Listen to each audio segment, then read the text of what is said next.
At ito ang tunghayan at pakinggan ang ika-anim na wika. Ito po ay bagang pananin. Miss Eliza Sarmiento. Eliza.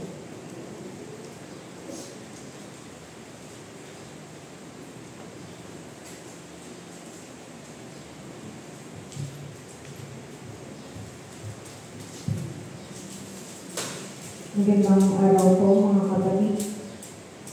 Ngayong araw po ay ating bubulita ang pag-alaala sa lahat ng ginawa ng ating Panginoong Jesucristo sa cross ng Kalbaryo. Sa pamamagitan ng pag-alala namin sa kanyang higit-pitong wika. Ang kanyang ika-anim na wika, ang pangalawa sa huli. It is finished. Pagsabi sa Tagalog, naganap na, natapos na. Sabi pong lahat, pag tumingin po or obserbahan po natin yung mundo sa panahon ngayon, nakikita po natin yung kamatayan, kalungkutan, kahirapan, kakulangan, mga pagsubok na nararanasan natin sa ating buhay.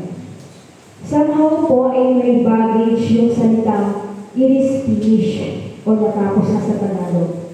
Parang may negative connotation. But then, pag inaisip ko po, yung in the human perspective, nung marinig po ni Juan, ng mga disipulo at ni Maria na ina ni Jesus, at yung mga tao nakapaligid sa kanya doon sa cross ng Kalbaryo, na winikan niya ang naganap na.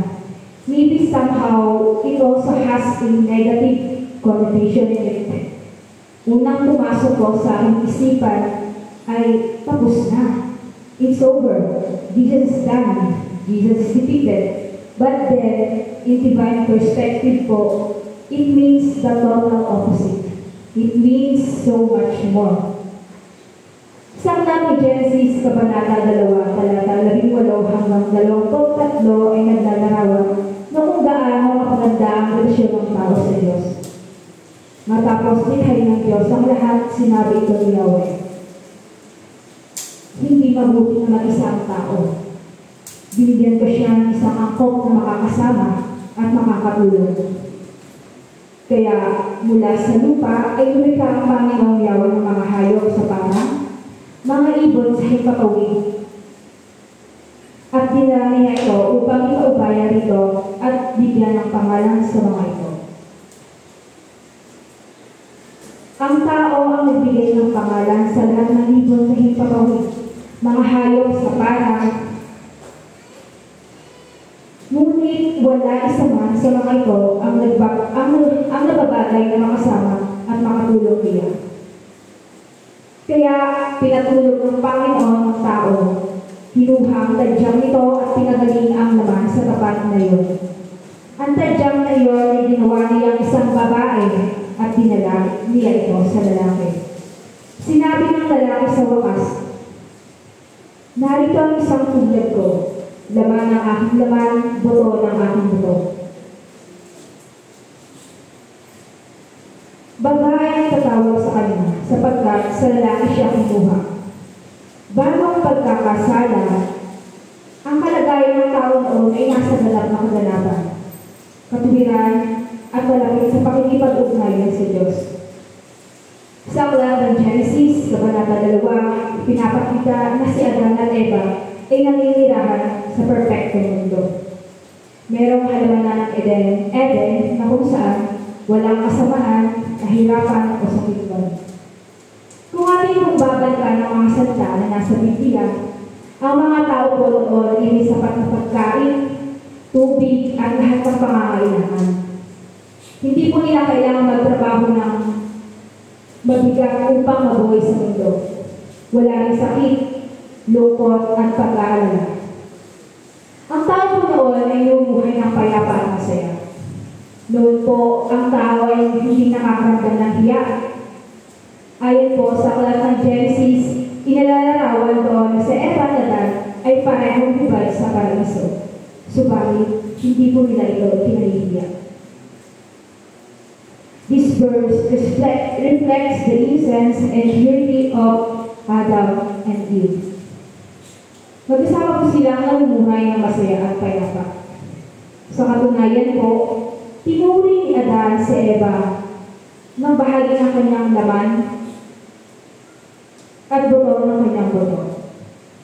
Nilikha ng Diyos o ginawa ng Diyos ang tao bilang tagapangalaga ng lahat ng mga nilikha.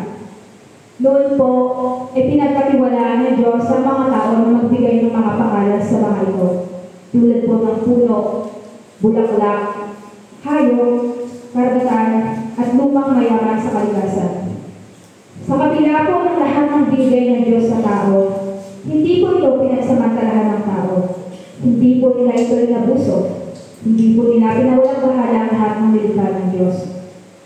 Subalit, sa lahat ng kabutihang ginawa ng Diyos sa tao, ang tao po ay magawa at gumawa pa rin ng pagkakasala. Sa Roma, Kabanata 3, talata 23, sinabi ng Panginoon, sapagkat ang lahat ay nagkasala at walang sinumang nakaabot sa kaluwalhatian ng Diyos. Pinapakita ito walang sinuman ang perpekto. Ano man ang ating kakaliwan sa buhay, madalas po ay inaisip natin na sapat ng pagiging mabuti. Ngunit, ayon po sa talata na ito, ang ating sariling kabutihan ay hindi kailanman magiging sapat sa kabanalan ng Diyos. Ang mensahe po ng Roma, Kabanata 3, talata 23, ay hindi po nagpapahayag sa atin ng pagkukulang. Ito po ay nagpapaalala sa atin na ang biyaya ng Diyos ay siyang tumutugon sa ating pangangailangan. Marami po nakakaalam na ang ahas po ang pinakatuksong hayop na likha ng Panginoon. Dahil sa ginawang pagtukso nito kay Eva at Adan na kumain ng bungang kahoy. Ito ang naging resulta ng pagkakasala ng tao, nagkaroon sila ng pagkaunawa dahil sa pagkakasala nilang dalawa. Noon nila nalaman na hubad sila. Dahil po sa pagsuway ng tao sa kautusan ng Diyos, marami pong biglang nagbago. Ang tao po ay nagsimulang magsisihan at paratangan ng isa't isa nagpapakita ng kawalang tiwala. Ang nagbimalubhang naapektuhan ng kasalanan ng tao. Sa aklat ng Genesis, Kabanata 3, nagsisimula sa talata 17 hanggang 19. Sa nangyari ito, sinabi ng Diyos kay Adan na ang lupang palingay kanyang isusumpa ang pakailanman. Ang lupa na ito ay iyong pagpapawisan habang buhay para pagkanihan. Ang mga damot tingin na maanihin, mga halaman sa gubat iyong kakainin.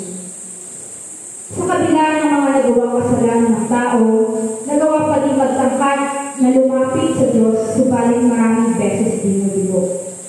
Ang mga tao nagtayo ng isang malaking lungsod na mataas na tore abot sa langit. Ngunit, ginulo ng Diyos ang wika ng tao. Pinagwata-wata ang Yahweh ang mga tao sa daigdig. Bilang paghingi ng kapatawaran sa Diyos, ginawa ng tao na mag-alay ng hayop at magdiwang tulad ng bagong buwan at iba pang pista. Subalit, ang Diyos ay hindi natutuwa sa mga ito. Sa kabila po ng lahat, hindi po naging maramot o hindi pinalikuran ng Diyos ang tao kahit nagkasala sila. Mahal na mahal tayo ng Diyos. Ayon sa aklat ng 1:3:16, gayon na lamang ang pag-ibig ng Diyos sa sanlibutan.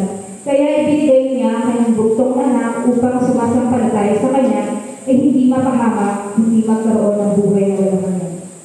Isinugo ng Diyos ang kanyang anak hindi upang hatulan ng parusa. Parusa ang sanlibutan bagos upang iligtas ito sa pamamagitan niya. Pinatunayan ng Diyos ang kanyang pag-ibig sa ating lahat. Ika-anim na wika ng Diyos, naganap na, natapos na. Tetelestai. Tetelestai. Ito po ay isang Greek word na ibig sabihin ay natapos na. Ito po ay salitang ginagamit din ng mga alipin sa kanilang mga Panginoon kapag natapos na ang itinalagang buhay sa kanila. Pareho din po salita na ginagamit ng mga pari sa templo kapag ang paghahain ay natapos na. Pareho din ginagamit ng mga general sa mga nasasakupan kapag ang digmaan ay natapos na at ang ay napagwarian na. Tetelestai. Ito po ang eksaktong wika iniwan ni Jesus habang nakabayubay sa krus. Ginamit niya ang salitang ito upang ihayag ang kanyang tagumpay laban sa kamatayan. Sinasabi po na ang kahulugan ng kahuling-huling tinig ni Jesus ay naganap na. Ang tagumpay ay napagwarian na. Mga kapatid, ang tagumpay ni Kristo ay hindi lamang isang pahina sa kasaysayan na ating binabasa, kundi isang buhay na katotohanan na dapat nating maranasan araw-araw. Hindi natapos ang kwento sa krus. Nagpapatuloy ito sa ating buhay hanggang ngayon. Ngayon, alam natin ang kahalagahan ng Tetelestai, na ang lahat ay naganap na nang tinapos ni Jesus. Hinihikayat ko kayo lumakad sa tagumpay na iyon. Huwag tayong manatili sa kaalaman lamang, kundi isabuhay natin ang kapangyarihan ng kanyang pagkabuhay namin.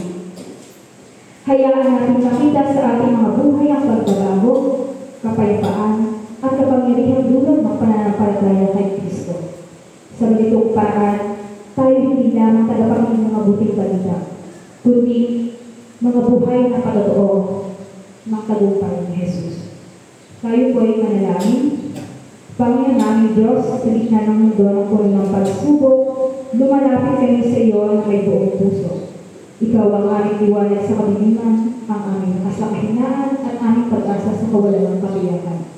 Pagpalain mo ang bawat isa, ang mayaman, mahirap, ang malakas at mahina, ang nalulungkot at ang mayaman. Hipugin mo ang aming puso upang kami naging instrumento ng kapayapaan, pagkaunawaan at pagmamahal. Sa pangalan niya ang mga Jesus,